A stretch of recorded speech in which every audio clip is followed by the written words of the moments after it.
Усім прывітанне, з вами Зміцер Лукашук, і мы, як звычайна, абмяркоўваем падзеі ў Беларусі і за яе межамі, ну і самыя актуальныя, надзённыя і такія пытанні, якія выклікаюць шмат эмоцый і абмеркаванняў і ў жыцці, у сацыяльных сетках, як звычайна абмяркоўваем. Вот сёння мы таксама важную і такую вельмі актуальную тэму абмяркуем з маімі гасцямі, а са мной на сувязі сузаснавальнік і кіраўнік фонду Buy Help Алексей Лявончык. Прывітанне, Алексей.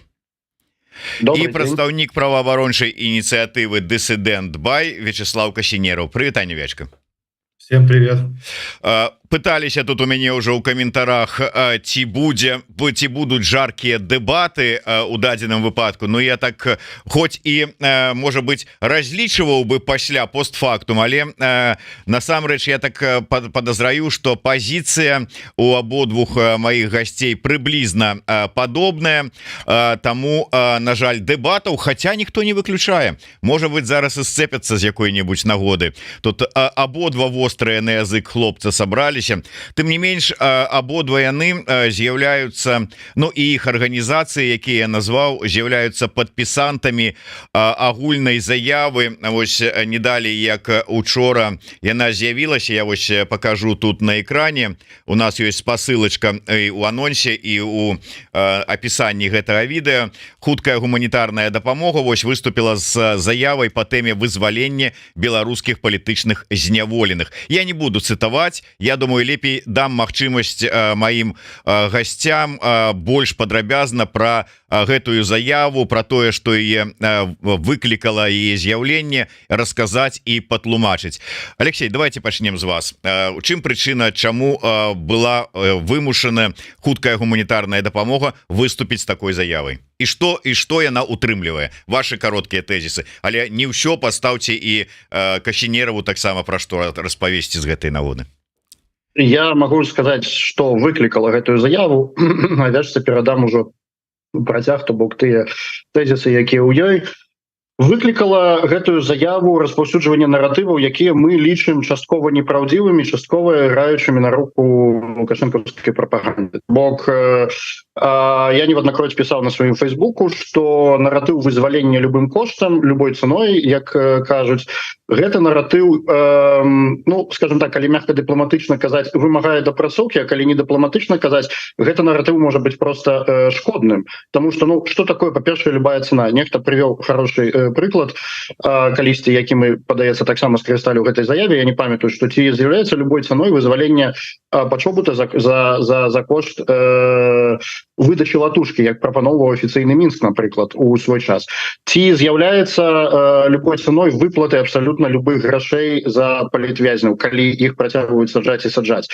То бок, што гэта такое? Што такое любая цана? Гэта першае. Па-другое, аб якім вызваленні можа ісці любой цаной рэч зараз, калі на 50 вызваленых было 130 ці 160 новых судоў над 160 асобамі у чэрвені і 170 у ліпені. Я не памятаю дакладную лічбу, але прыкладна гэтая лічба, ну, парадак гэтых лічбаў адпавядае, так?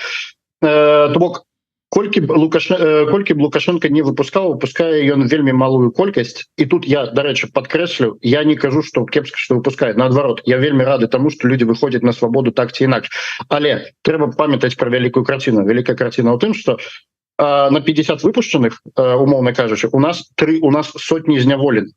І што рабіць вось з гэтым? То бок, наша цель у гэтым сэнсе не перамовы любой цаной, не легітамізацыя рэжыма Лукашэнкі праз гэтыя перамовы, а менавіта дзеянне ў кірунку, каб спыніць рэпрэсіі, каб спыніўся вось гэты іншы бок шкалы. Да? То бок, з аднаго боку у нас вызваленне, сапраўды выйшла 4 чалавекі, ці колькі, я не памятаю дакладна, Вячка, па гуманітарным спісе, да, прыкладна парадак, рэшта выйшла.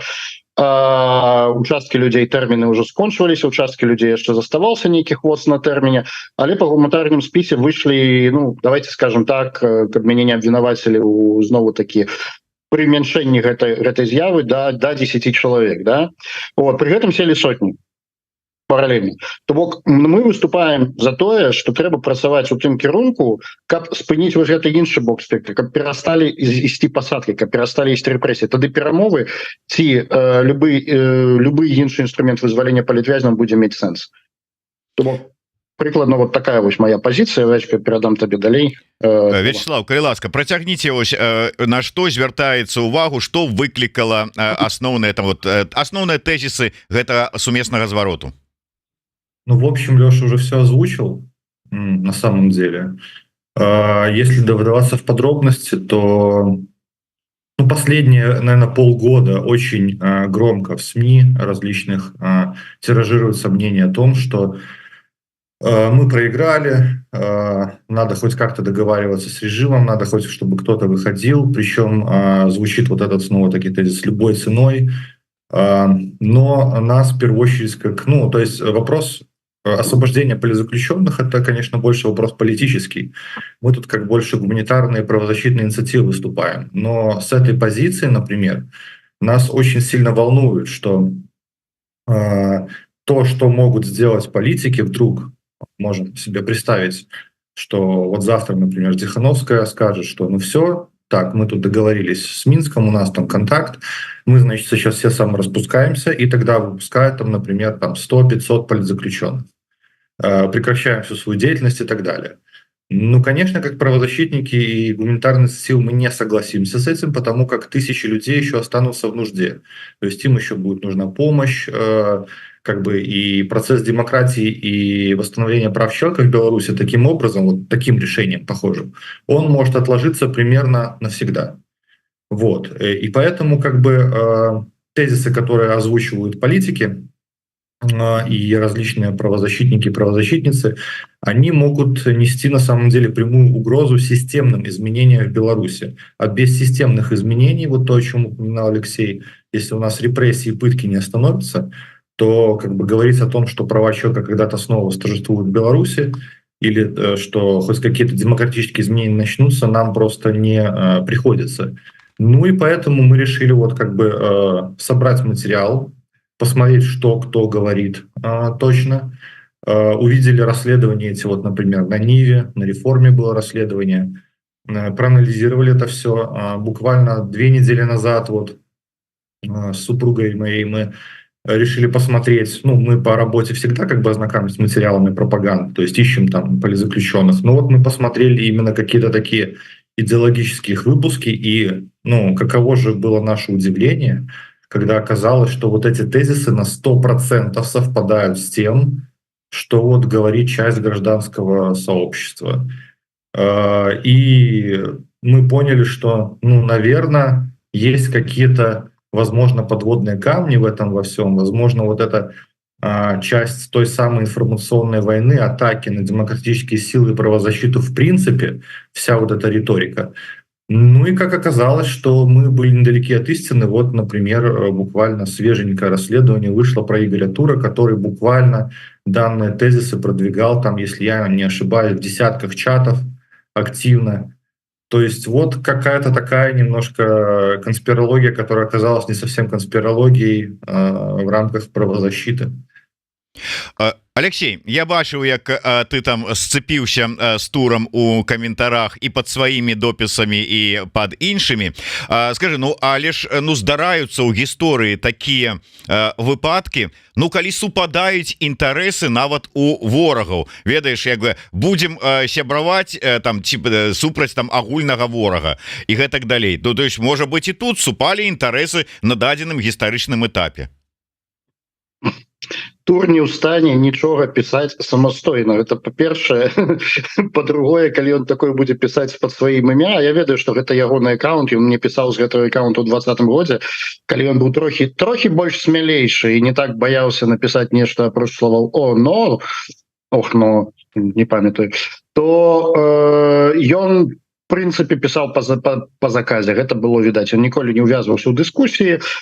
І карацей, я не думаю, что там і блізка была нейкая такая спроба дысідэнцтва з боку гэта спадара прапагандіста. Нет, размова не ідзе, что дысідэнцтва менавіта з яго боку, а хай ён выказвае, как бы так сказать, бачанне рэжымнае вот на гэтую погляд на гэтую сітуацыю. Можа, я ж кажу, такі гістарычны перыяд і такая праблема, что как бы супадают интересы режима и демократичных силов вызволить людей любой ценой.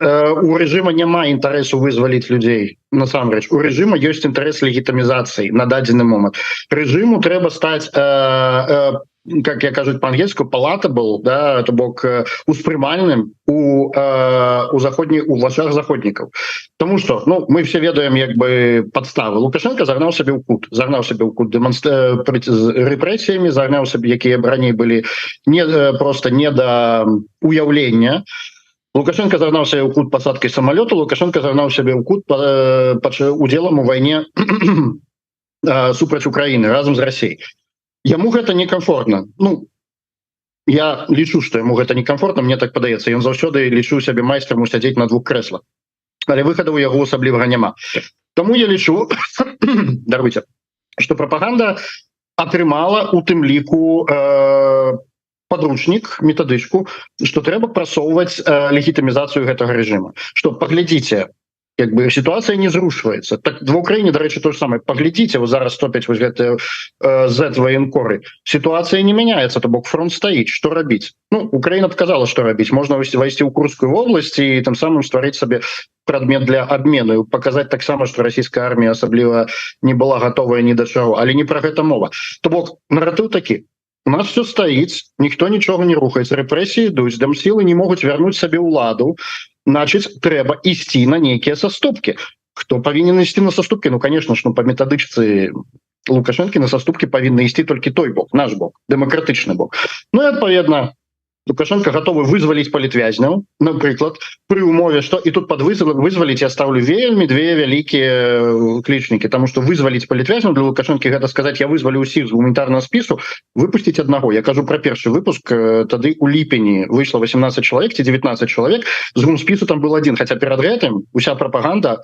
раўла что сюрприз выйдзе увесь гуманітарны спіс мы ведаем что Лукашенко любіць рабіць ён любіць абвесціць аб нечым вялікім а в выніку з гэтага выходзіць прабачце нешта вот такое в лужу вот гэта яго такое абяцаць шмат зрабіць мінімум далей мы готовы типа неяк зрушыць ситуацию для гэтага вам трэба будзе не ведаю прыпаўсці на коленях заплатить нам грошы признать нашу легітымнасць да что заўгодна зрабіць любые кроки і можа быть я тады выпушчу але гэта як граць шулерам гэта шулер ён абяцае что ён выпусціць узамен вот напрыклад спадар Ягора у якога я дарэчы паважаю нягледзячы на тое что мы схляснуліся вельмі моцна у фейсбуку на гэты конт сказала давайте мы узамен запаліць зняволеных прапануем Лукашенку вернуть паслоў у Беларусь амбасадараў да ну так першае пытанне колькіх ён вызваліць узамен то бок спадар Ягораў лічыць что можна вызваліць там сотні Лукашенко уже абяцаў сотні выйшлі десяткі і да я разумею что гэта таксама шмат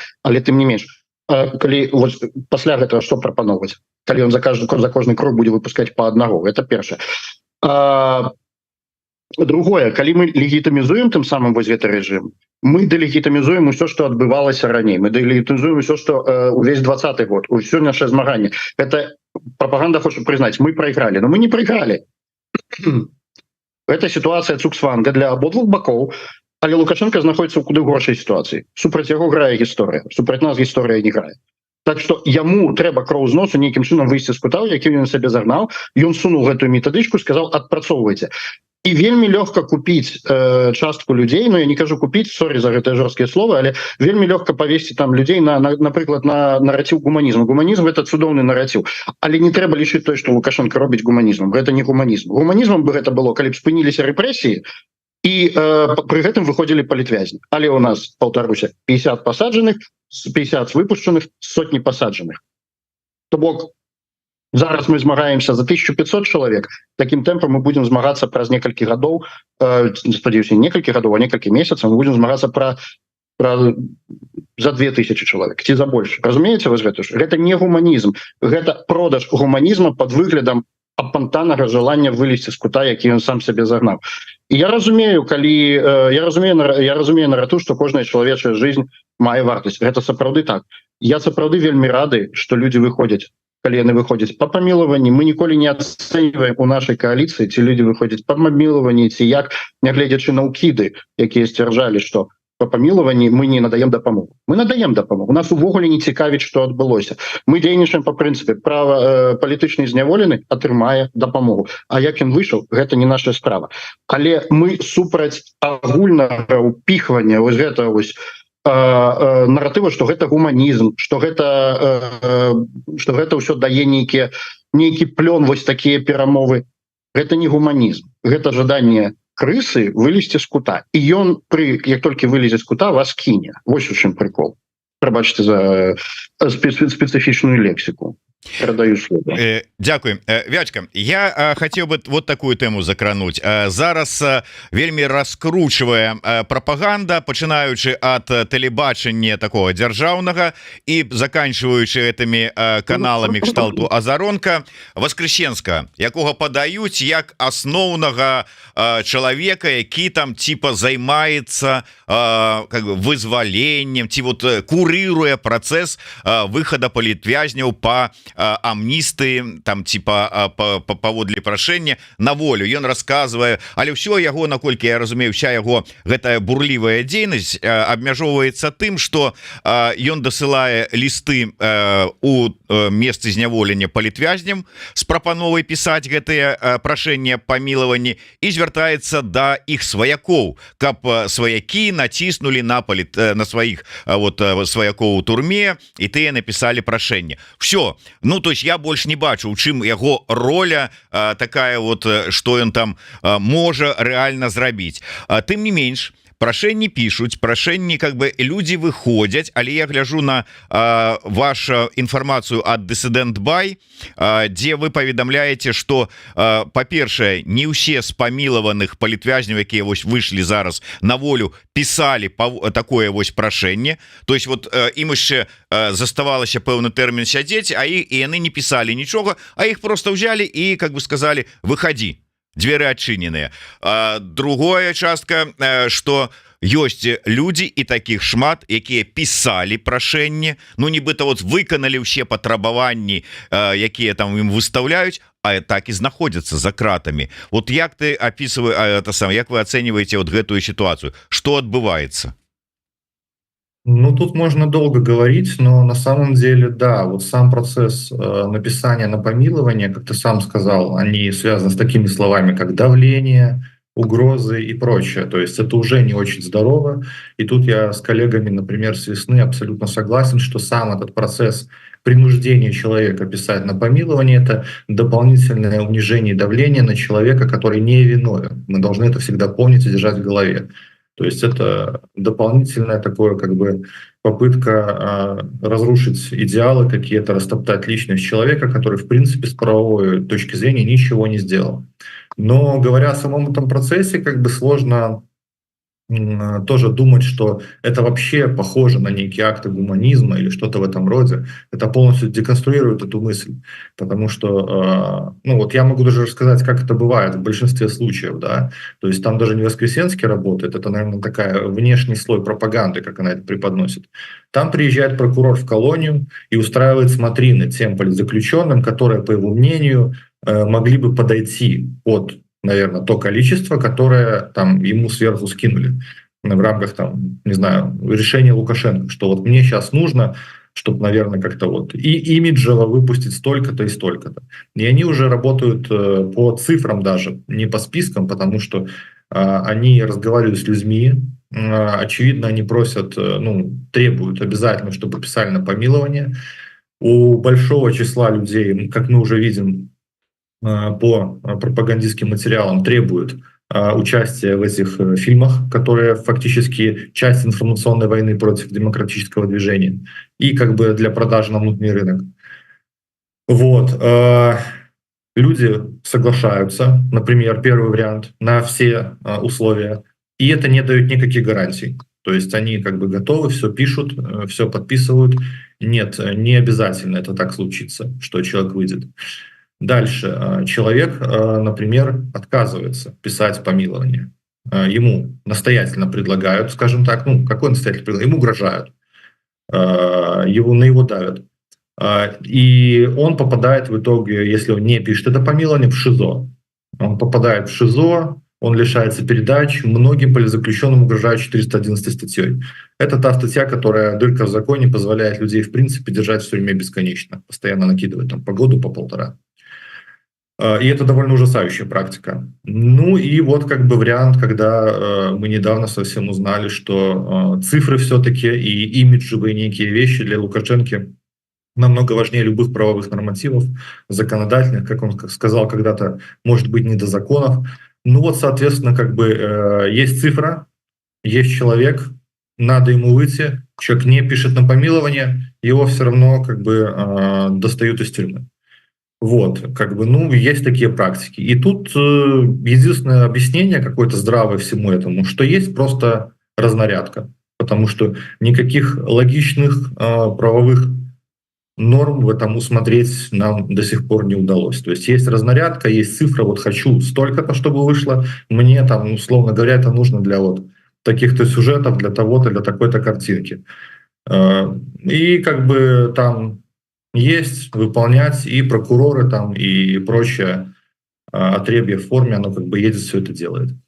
Ну и тут я еще хотел бы затронуть такой момент, что ловя вот эти все как бы крохи информационные со стола режима, в продолжение тезиса Алексея про гуманизм, который я тоже вот в данной ситуации прям радикально беру в кавычки, это на самом деле манипуляция. То есть мы не должны, я даже сказал бы, мы не имеем права, как правозащитники и гуманитарные организации, фонды, позволять себе вот эту чрезмерную вовлеченность, потому что эмоциональность всех этих тезисов, исключительная эмоциональность, это признак пропаганды. То есть пропаганда, вот если кто не знал, мне, кстати, довольно удивительно было смотреть на СМИ, которые последние полгода транслируют вот довольно истеричные там, не знаю, комментарии, мнения там, из Фейсбука и так далее, разводят на этом инфоповоды. То есть странно, как бы профессионалы попались на такой крючок. А ведь пропаганда первичная, как бы ее цель — это вызвать эмоции, играть на эмоциях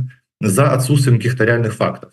Мы, например, в том числе и в рамках заявления, попытаемся оперировать цифрами и фактами. И вот даже то, что я сейчас говорю, это факты, которые мы узнаем, которые происходят в тюрьмах, в колониях.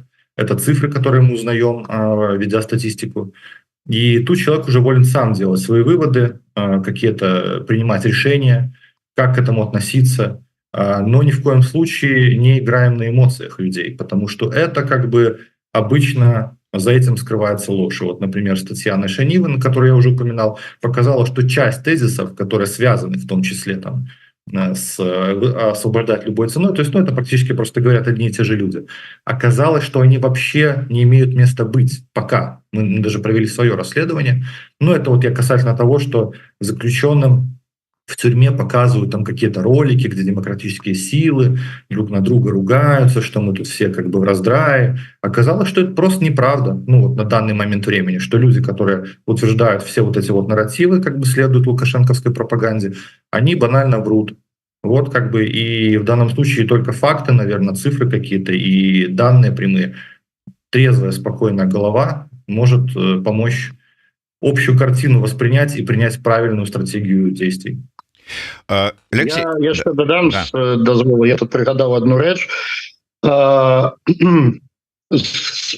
Калі пачынаюць аперировать словом гуманізм, які я тут бяру, як Слава сказаў, радыкальна ва ўскосці, трэба памятаць, што гэтых людзей рэжым пасадзіў ні за што. Вот ні за што. Яны просто выкарыстоўвалі права свабоднага выказвання і свабоднай дэманстрацыі. Іх пасадзілі. Быў цыркавы працэс, яны атрымалі гады, іх сажалі ў ШИЗА, ім пагражалі 411, ім выкручвалі руки, пішыце на памілаванне. Гэта транслюецца некаторымі прыхільнікамі, некаторымі нашымі, ну, удзельнікамі, скажем так, дэмакратычных сіл, не скажем так, некаторымі удзельнікамі дэмакратычных сіл, як гуманізм. Гэта не гуманізм. Гуманізм — гэта выпусціць смяротна хворага вязня, які сядзіць, таму што ён зрабіў нешта. Гуманізм — гэта адпусціць, я не ведаю, усіх і сказаць: ребята, я разумею, у 20-м годзе здарылася нешта такое, зараз будем... Гэта яшчэ можна з нацяжкай назваць гуманізмом. А тое, што пра што гэтых людзей правезлі, а потым под прымусам, под зняццем у фільмах, под напісаннем, под прымусам памілавання, под ШИЗА выпусцілі, называць гэта гуманізмам — гэта ображать гэтае слово. Вот тут я даже, Леш, с тобой не соглашусь, извини, но потому что для меня не важно, кого и как выпускают, важна мотивация. То есть если мотивация — это циничное использование для пропаганды, циничное использование для там, повышения рейтинга, для использования людей, судеб людей, поломанных в информационной войне, это не может и близко фигурировать с такими словами, как гуманизм, права человека, какая-то миролюбивость и так далее. То есть это циничная эксплуатация. Гуманизм происходит из мотивации делать людям добро, как бы утверждать более высокие ценности. Это правда. Алексей, але вось давай просто вот поглядзім на саму ситуацию, нават калі гучаць гэтыя словы там любой ценой там, ну і гуманізм, там мы павінны зрабіць усё там і гэтак далей. Ну вот реально глядзець на рэчы, но байхелп, там дысідэнт, краіна для жыцця, там іншыя фонды, яны реально могуць дапамагчы чалавеку у пэўнай сітуацыі, там матэрыяльна, псіхолагам, там я не ведаю, там выцягнуць з адтуль там з гэтай турмы, ну в сэнсе з краіны перавесці. Але якім чынам вот ёсць магчымасці паўплываць на вызваліць яго ці не вызваляць? Вот ёсць это вот нейкі механізм, инструмент, каб сказать, да, любой ценой мы вот гэтага будем добиваться и добьемся. Вот есть такое у нас у Дэмсіл? Я не скажу за ўсе Дэмсілы, у меня няма такой звычки. Ну, по-перше, я заўважу адразу, каб не было разначытання. Ну, мы ў байхелпе, я так разумею, што наши калегі таксама, мои калегі ў кааліцыі хуткай гуманітарнай дапамогі, мы працуем з магчымым.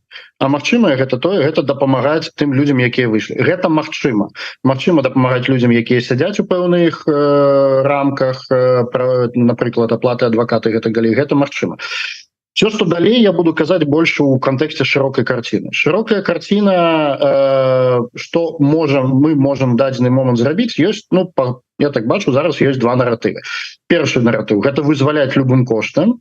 Вынік гэтага наратыву мы бачылі. Па-першае, ён выкарыстоўваў некалькі абсолютно хлуслівых сцверджанняў на тэму гэтых скринов, якіх показывалі мы сотні людзей уже пыталі, ніхто про гэта не кажа, з амаль усіх калоній ў краіне. Ніхто про гэта не кажа. По-другое, гэта замяшчэнне тэрмінам гуманізм нечага, вот, як Слава кажа, нейкае такое цынічнае разліку. І пры гэтым, ну, anyway, не буду заглыбляцца. Гэта першае. Другі наратыў — гэта спрыяць на меру магчымасці намі, іншымі гульцамі у дэмакратычным поле пасіленню санкцый, але такому, які прымусіць Лукашэнку нарэшце зрабіць нешта. Я не лічу, што вось гэты выпуск, як вот выпуск палізняволеных вось у дадзеныя 2 месяцы ў жніўні, ў ліпені, я паўтараюся то, што я заўсёды казаў публічна, нешта меў нейкае дачыненне да нейкіх перамоваў, нейкіх выплатаў ці чагосьці яшчэ. Я так не думаю. Я лічу, што тут як бы ёсць, гэта маё асабістае меркаванне, што тут ёсць трохкутнік чыннікаў, то бок першае — гэта набліжэнне тэрміну так званых выбараў для Лукашэнкі. Для яго гэта мае сакральнае значэнне, трэба рыхтавацца, і як рыхтавацца ён не ведае. Другое — гэта Курская вобласць, таму што як лёгка украінцы змаглі ўвайсці ў Курскую вобласць, так уявіце сабе, як яны лёгка змаглі бы ўвайсці, напрыклад, Пол Каліновскага мог увайсці ў Гомельскую вобласць. Я не кажу, што я так думаю, я кажу, што Лукашенко і ягоныя набліжаныя так думаюць, хутчэй за ўсё. І трэцяе — гэта ўплыў Китая. І тут я лічу, што гэта самы моцны чыннік, таму што ад кітайскага наземнага шляху транспарту тавараў, які ён інвеставаў мільярды з Китаю ў Еўропу, засталася толькі одна адкрытая мяжа. І гэта мяжа беларуска-польская. Калі гэту мяжу закрыць, увесь кітайскі наземны Belt and Road накрыецца. Застаецца марскі. Это правда. Але у Китаем у рэновацыю інфраструктуры краін Цэнтральнай Азіі было ўкладзена такіх грошай, што я не думаю, што за гульбішчаў аднаго пэўнага царка у рэгіёне ён будзе гатовы губляць дзесяткі мільярдаў на гэтым гандлі. Я думаю, што гэта таксама паспрыяла, што пэўны момант, калі Польшча зараз просто подняла акцент і сказала, што я уже пачала выкарыстоўваць слова закрыццё мяжы дастаткова сур'ёзна, ужо былі гэтыя дэманстрацыі, як можа выглядаць закрыццё мяжы, напрыклад, пры, так сказать, паглыблены нагляд тавараў, якія яны рабілі 1,5 сутак грузавых, то я думаю, что Китаю ад гэтага некамфортна. Думаю, нейкім чынам Китай можа ціснуць на Лукашенко. І вось у гэтых некалькіх кірунках нам трэба працаваць. Я на ўсіх пляцоўках, на якіх я прысутнічаю, я заўсёды падкрэсляю важнасць санкцый у тым варыянце, калі яны працуюць. А ціск на Лукашенко праз знешніх актараў, не праз Пуціна, а праз знешніх іншых актараў, ён мае сэнс. Таму што я лічу, што вось гэты выхад людзей, гэта збег акалічнасцяў вось гэтых трох, і чым больш Украіна будзе ціснуць у Курскай вобласці і каля яе, чым больш Польша будзе ціснуць закрыццём мяжы, тым больш у Лукашэнкі будзе жаданне хоць нешта зрабіць. Але ён хоча зрабіць гэта за бясплатна. Ён хоча зрабіць гэта, каб мы самі падышлі, мы сказалі: давай мы здадзім табе латушку, закрыемся, самараспусцімся. Ад гэтага ж яшчэ адзін наратыў у гэтай метадычцы. У Ціханаўскай скончваецца ліміт яе паўнамоцтваў у 25-м годзе. Это таксама дастаткова моцна распіхваецца. Да, у яе скончваецца, можна сказаць, яе ліміт яе паўнамоцтваў. Гэта праўда. Але контрфакт гэтаму, тое, што краіна ў стане вайны, вельмі рэдка праводзіць выбары. Я лічу, што мы знаходзімся ўсё-таки ў стане вайны. Тая самая Брытанія не праводзіла выбараў 10 гадоў, з 35 по 45 год. У Украіне таксама выбараў прэзідэнта не адбылося. Лукашэнкаўцам выгодна, каб мы пачалі драцца ў тым ліку, а чаму ці мае ціханаўскае паўнамоцтва, ці не мае ціханаўскае паўнамоцтва. Гэта ў выніку, калі гэтая драка ўдасца для прапаганды, гэта прывядзе да размывання легітымнасці дэмакратычных сіл. І, адпаведна, наша рэпрэзентацыя ў свеце дэмакратычных сіл і беларусаў унутры дэмакратычных сіл за мяжой просто зваліцца ў ноль, як у расейцаў. У расейцаў няма каго зараз прэзентаваць у свеце, апроч Пуціна і пасля смерці Навальна. Таму лукашэнкаўцам кроў з носу трэба размыць легітымнасць Ціханаўскай, знішчыць яе. І таму ідзе таксама вось такі вось наратыў ход. Вячеслав, я до цябе ўсё ж таки Лявончыка мы ўсе ведаем, ён такі мае взрывны, як кажуць, характар, яму толькі дай нагоду, ён адразу кідаецца там разборки клеіць, там біцца ці яшчэ што-нибудь. Ты больш спакойны чалавек. Вот скажи мне, ўсё ж таки у гэтай сітуацыі, калі ёсць нейкія там, можа быть, троху розныя погляды на тое, што трэба нам рабіць, але у нас жа ўсіх адзіная мэта. Я маю на увазе дэмакратычны, нават не усе дэмакратычныя сілы, а арганізацыі, якія дапамагаюць палітвязням, сваякам палітвязням, займаюцца гуманітарным трэкам. А зараз атрымліваецца, што такі вось раздрай у гэтай супольнасці. Што зрабіць, каб неяк паразумецца, знайсці агульную мову, разам упрагчыся і працаваць на агульную мэту? Очень хороший вопрос, спасибо. Буквально я прямо его ждал. Смотри, во-первых, хорошими намерениями дорожка в ад устелена. Есть такое выражение. И зачем каждый из людей приходит в демократическое или правозащитное движение, это еще большой вопрос в рамках личных там психологических потребностей. Далее, я хотел бы сказать, что касательно небольшого, как ты говоришь, расхождения мнений. Но это не небольшое расхождение мнений. Это на самом деле принципиальная вещь, которая лично мной воспринимается как часть информационной войны с демократическими правозащитными силами. И я всегда, например, гордо говорил всем своим знакомым, друзьям, что вот, у политиков там могут быть копья, щиты ломаются постоянные, какие-то там недоговоренности, а вот в правозащитном секторе все более-менее. Даже если мы с кем-то ругаемся, мы делаем это красиво, спокойно и конструктивно, чтобы усилять друг друга. Но вот данная вся ситуация, она не про усиление точно. И я лично воспринимаю это как буквально болезнь, какой-то некий вирус, который поразил сейчас часть гражданского общества. И в данный момент мне кажется, что именно через рациональное мышление, через установление причинно-следственных связей и использование логики, а не эмоциональных истерик, мы должны выработать иммунитет. То есть либо мы сейчас вырабатываем иммунитет, и, скажем, пораженные клетки организма нашего гражданского общества купируются, и у них варианта-то немного. У них вариант либо они полностью захвачены вирусом, деградируют и умирают, и отваливаются, или они выздоравливают. То есть вот как бы я бы такой эвфемизм для себя и для вас предложил. И, соответственно, как бы, ну, а лекарство какое? Лекарство — это факты. Лекарство — это объективная реальность, то, на что можно опираться, то, с чего можно делать выводы. Вот я, наверное, вижу это сейчас так. И как раз-таки что с этим делать? Ну, а мы и делаем. Мы в момент, когда все пытаются друг с другом ругаться и делить какую-то мнимую власть, мнимое влияние, наверное, мы объединяемся. Мы вот, например, в своей коалиции показываем реальный пример того, что, несмотря на какие-то даже противоречия возможные, можно объединяться, можно создавать здоровые нарративы, можно опираться на факты, можно сотрудничать, продуктивно сотрудничать и ставить перед собой реально достижимые цели в среднесрочной и даже, наверное, в долгосрочной перспективе. Вот как бы обращайтесь к нам, будем подсказывать, как вообще лечиться от этих болезни, которые, возможно, продуцируются в том числе лукашенковскими агентами. Каментар. Самаўважэнне — гэта Леончык, усё правільна ён гаворыць, гэта адукацыя, вопыт жыцця ў дэмакратычных краінах, таму і непаразуменне паміж намі, выжываючы ў рабстве не здольны без дапамогі і свабоднага вызваліцеля. Алексей, ну вот ўсё ж таки пры ўсёй адукацыі вопыта жыцця ў дэмакратычных краінах, вот гэты вопыт падказвае табе, як вы выйсці з гэтай праблемнай сітуацыі вот у гэтых арганізацый, якія займаюцца дапамогай.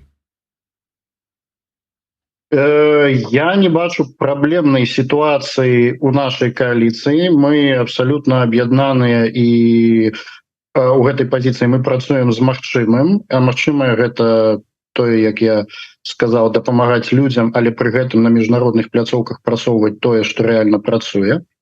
Это першае. Другое, калі казаць, напрыклад, па арганізацыі па-за кааліцыі, пра тую самую вясну, наколькі я разумею, наколькі я бачу, у прынцыпе, у нас таксама пазіцыя больш-менш з імі сходзіцца адносна гуманізму. Слава, ты паправ мяне, калі не, але мне падаецца, што у нас няма разыходжання з вясны і з яшчэ некалькімі. Што датычыць іншых арганізацый, якія прамуюць так сказать, вось гэты наратыў гуманізма і гэтак далей, ну, скажем так, я готовы працаваць, і я асабіста готовы размаўляць, не працаваць. Я готовы размаўляць з абсалютна любой арганізацыяй, якая працуе ў поле. Это не азначае, што я готовы працаваць, але гэта не азначае, што я не готовы слухаць. І калі тыя арганізацыі выкажуць жаданне паўдзельнічаць у дэбатах на публічнай пляцоўцы, каб мы маглі выпрацаваць нешта больш адэкватнае разам, то я толькі за. Іншае пытанне, што паўгады мы слухалі, як прасоўваецца наратыў аб гуманізме, нават больш мы слухалі аб скринах, мы слухалі аб розных іншых рэчаў, які ўкладаліся ў метадычку, што трэба размаўляць з Лукашэнкам, вось у гэты наратыў. Пры гэтым любая наша спроба паправіць гэта ўсё, паправіць вось гэтыя, я не ведаю, меркаванні, паправіць, сказаць, што вось лук гэта не працуе такім чынам, што вось не трэба гэта казаць, таму што гэтаму няма доказаў, яна сутыкалася з, скажем так, нежаданнем мяняць меркаванне. Таму як я скажу так, калі са мной захочуць размаўляць прыхільнікі вось гэтага іншага варыянту развіцця стасункаў з рэжымам, размаўляць, натуральна, я асабіста, я не кажу ад імя кааліцыі, я кажу зараз, я готовы, але мае меркаванне тут не змяняецца. Спачатку нам трэба ўсё-таки высветліць, што праўда, што хлусня было ў тых наратывах, якія распаўсюджваліся, а потым уже можна пасоўвацца у тым, як прасоўваць далей агульнае меркаванне, калі яго увогуле можна дасягнуць. Ось, не так. Вячка, вот яшчэ троху раней Алексей сказаў про тое, что наратыў про тое, что тых не будзе дапамогі тым, хто напісаў прашэнне, гэта хлусня, і гэта сапраўды відавочная хлусня. Я ведаю, что не толькі Байхелп, а ўсе астатнія арганізацыі дабрачынныя не звяртаюць увагу, пісаў ты там что-то, не пісаў, дапамагаюць усім, хто звяртаецца. Але глядзі, ось наш палітычны аглядальнік Александр Фридман звяртае увагу на тое, что тыя, хто выйшаў на волю вот апошнім часам, вось гэтыя вызваленыя нібыта там по амністыі там ці па чым по гэтым загадзе, ніхто з іх не з'ехаў за мяжу. То есть вот людзей відаць там пільна за імі сочаць, не даюць магчымасці ім не з'ехаць, не кантактаваць, ні тым больш звяртацца за дапамогай. Хтосьці баіцца, кагосьці адгаварваюць, за кім-то сочаць, камусьці пагражаюць. Я разумею, что звярнуліся, дапамаглі, але вот у такой ситуации неяк разглядалі магчымасць все ж таки людям нейкую дапамогу оказать? Слушай, к сожалению, я не могу в эфире рассказывать о тех механизмах, которые существуют или, возможно, там появятся в рамках взаимодействия с максимальным количеством людей, которые в Беларуси. Все, что я могу сказать, что да, это все сложнее и сложнее. Ну, и это лишь подчеркивает тот тезис о том, что на самом деле вот как бы конвейер репрессий, он не останавливается. То есть и у нас есть случаи, когда человек по помилованию как раз-таки вышел, и он уже находится снова в тюрьме. У нас как бы огромная практика такая, ну это как бы стандартная, что человек выходит, и за ним, вот как ты сам сейчас описал, следят, он находится под надзором, он находится там в жестких ограничениях, то есть люди там по несколько раз в неделю должны ходить к инспектору и прочие вещи. Я уже не говорю про то, что как сильно тиражируется на внутреннем рынке вот этот волчий билет, когда человека нигде не берут после политического заключения, на работу даже и так далее. То есть человек десоциализирован. Поэтому, ну, эта реальность, она не очень красивая и хорошая. Она лишний раз подчеркивает, что никаких подвижек, да, вот как многие еще политикессы любят выражаться, что Лукашенко некие сигналы делает. Но я не знаю, какие сигналы. Сигналы потому, как система пытается эволюционировать в направлении уничтожения прав человека. Вот, наверное, такие сигналы, да, она посылает всему миру. Но касательно того, как мы помогаем, снова, я не имею никакого права тут об этом говорить. Я только единственное, что могу сказать, что мы работаем изо всех своих сил, чтобы эту помощь оказывать, чтобы добраться до тех людей, помочь им.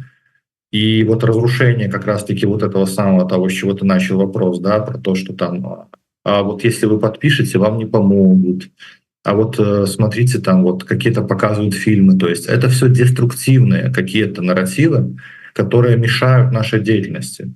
Поэтому неплохо было бы, если бы перед тем, как, например, вот, не знаю, СМИ начинают тиражировать мнения подобных деятелей, они обращались к реально действующим организациям правозащитным, хотя бы какому-то большему числу, чем там один человек или одна организация, и спрашивали, а это реально так?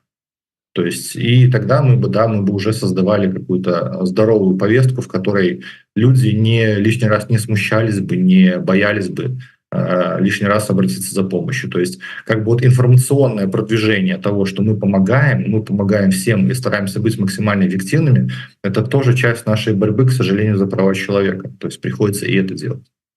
Алексей, вот табе тое ж самае пытанне, я не буду выпытываць метады працы і дапамогі якім чынам, але што б ты вот сказаў тым людям, якія па-першае, ну можа быть запалоханыя і выходзяць і ім кажуць, што звернешся куды-небудзь, вам кранты ізноўку пойдзеце назад, альбо ім сваякам гэта давялі, сваякі зараз кажуць, што не сядзі ціхонечка, нікому ні да каго не звяртайся, ці не ведаюць інфармацыю, ці дайшла інфармацыя, што ах, ты выйшаў по памілаванню, табе Лявончык з Касінеравым дапамагаць не будуць і гэтак далей. Вот просто вот што б ты параіў у гэтай сітуацыі рабіць і палітвязням, і вызваленым, і іх сваякам?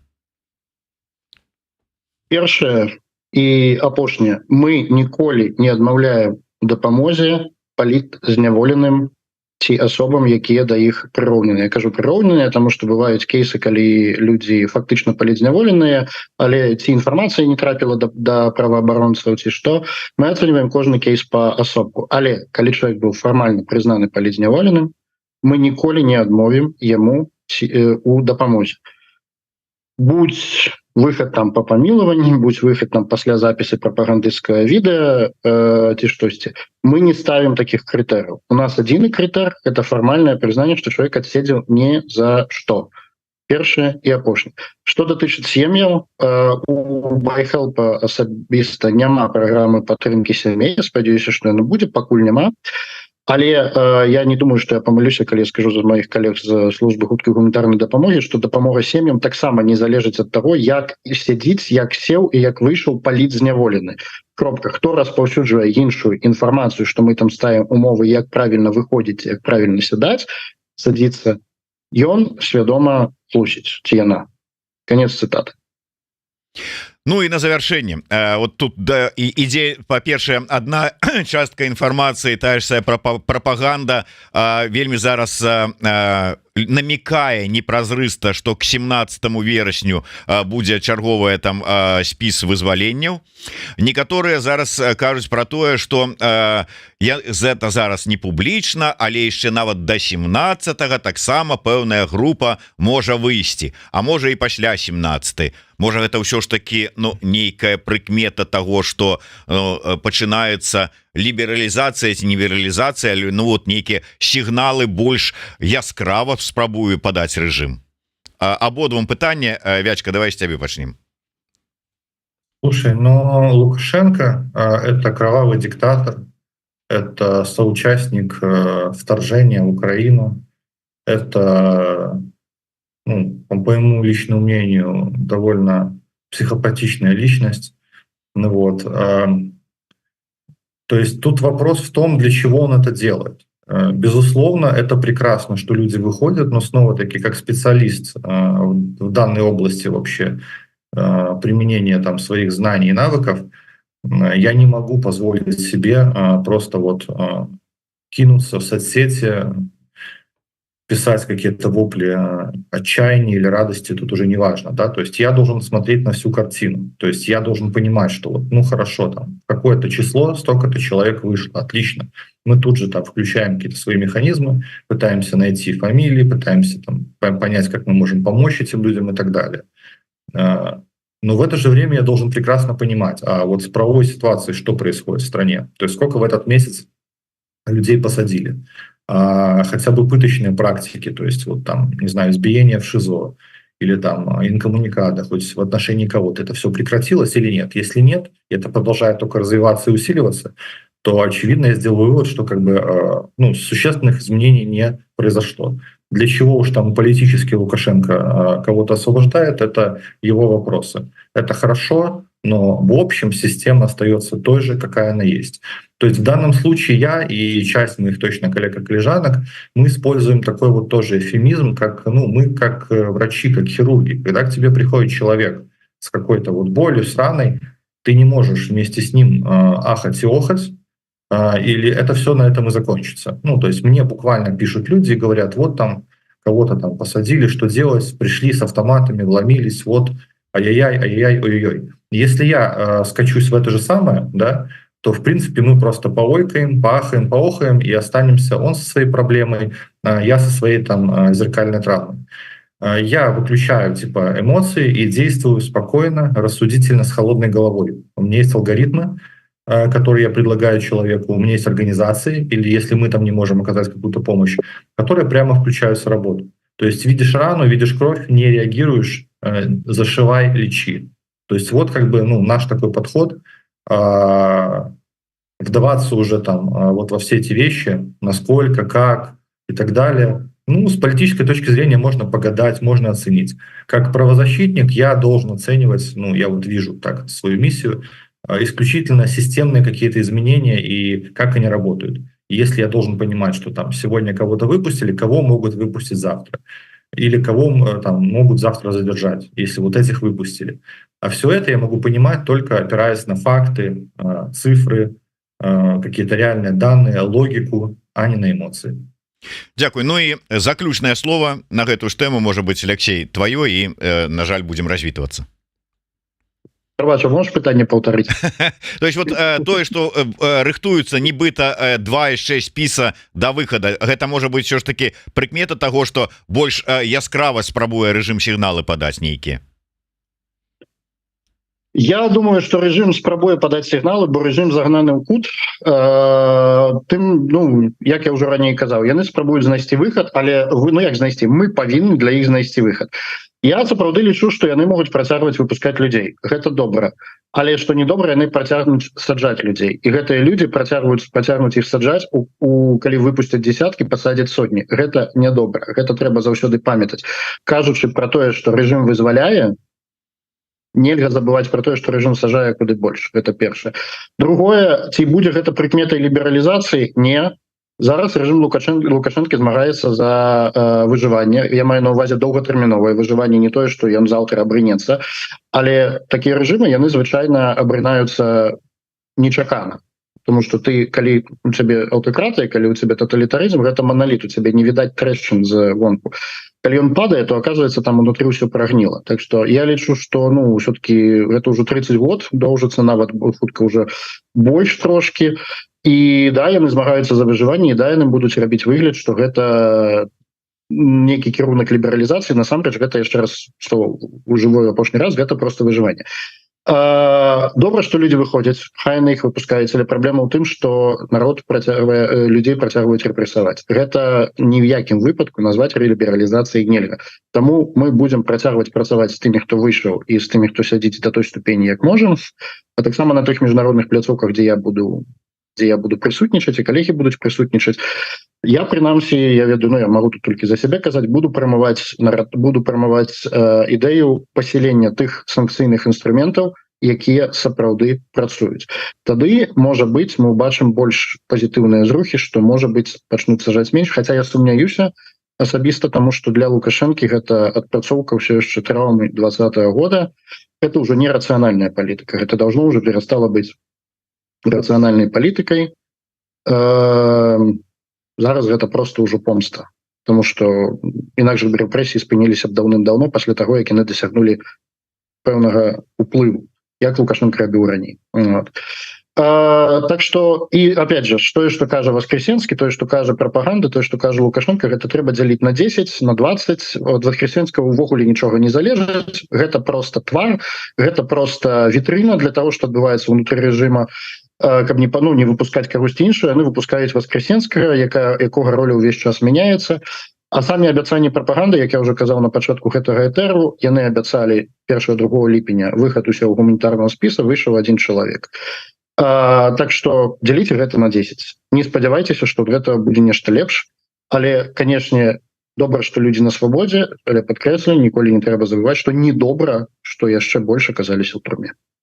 Дзякуй вялікі, цалкам згодны, што вельмі дрэнна, што рэпрэсіі працягваюцца, хаця вельмі добра, што людзі выходзяць на свабоду датэрмінова, хай сабе там на месяц, на тыдзень, але раней тэрміну гэта ўжо добра. Але, конечно, хацелася б, каб выйшлі як мага больш, а пажадана ўсе і больш не садзілі. Дзякуй вялікі, Алексей Лявончык і Вячеслав Касінераў былі з намі ў эфіры. Слухайце, глядзіце, подписывайтеся на сацыяльныя сеткі і хуткай гуманітарнай дапамогі, і дысідэнта, і байхелпа. Калі трэба, звяртайцеся, дапамогуць усім, хто мае на гэта нейкія сапраўдныя акалічнасці і падставы. Да сустрэчы і жыве Беларусь. Жыве. Дзякуй.